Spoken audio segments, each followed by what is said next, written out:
Today I'm going to walk you through how to take a sample for American and European foulbrood. To get a clear view of the brood, position the frame in good natural light with the sun behind you. This allows for a thorough inspection for any potential signs and symptoms of disease.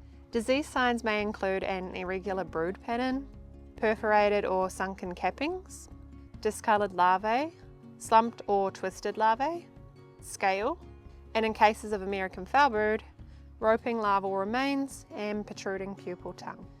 American foulbrood symptoms can be confused with other brood diseases and disorders such as European foulbrood and parasitic mite syndrome. Secondary invaders like Penibacillus alveoli can also be present, further complicating a field diagnosis. If we identify a suspicious cell, it's recommended to take a sample for laboratory testing and diagnosis.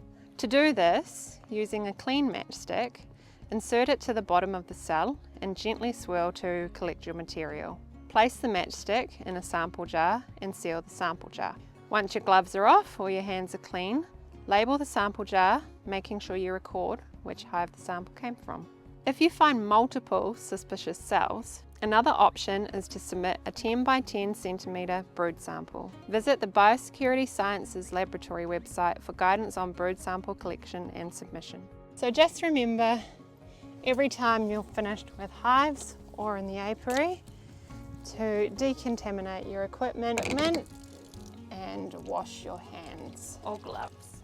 Check out our next video to learn how to label the sample jar, access the sample submission sheet, and send the sample into the laboratory.